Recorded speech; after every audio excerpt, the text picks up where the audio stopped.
భగవద్గీత తెలుసా? వంచన యొక్క ఆశయం ధర్మమైతే ఆ వంచన కూడా ధర్మమే. పుట్టిన వానికి మరణము తప్పదు, మరణించిన వానికి జన్మము తప్పదు. నేనే సత్యాన్ని, జ్ఞానాన్ని, ధర్మాన్ని. నా అనుమతితోనే మీరు యుద్ధం చేస్తున్నారు, నా అనుమతితోనే మీరు జీవించి ఉన్నారు, నా అనుమతితోనే మీకు మృత్యువు ప్రాప్తిస్తుంది.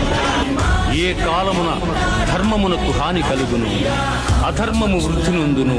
ఆయా సమయములయను శిష్ట రక్షణ, దుష్ట శిక్షణ, ధర్మ సంరక్షణముల కొరకు ప్రతి యుగమున అవతారము దాల్చుతున్నారు. పొగ చేత అగ్ని, మురికి చేత అద్దము, మావి చేత శిశువు ఎట్లు కప్పబడును, అట్లు కామము చేత జ్ఞానము కప్పబడి ఉన్నది. దుఃఖములు కలిగినప్పుడు దిగులు చెందని వాడు, సుఖములు కలిగినప్పుడు స్పృహ లేనివాడు, రాగము, భయము, క్రోధము పోయినవాడు స్థితప్రజ్ఞుడని చెప్పబడు. మనుష్యుడెట్లు చినిగిన వస్త్రమును వదలి నూతన వస్త్రమును ధరించును, అట్లే ఆత్మ జీర్ణమైన శరీరమును వదలి కొత్త శరీరమును ధరించుతున్నది. ఆత్మ నాశనము లేనిది,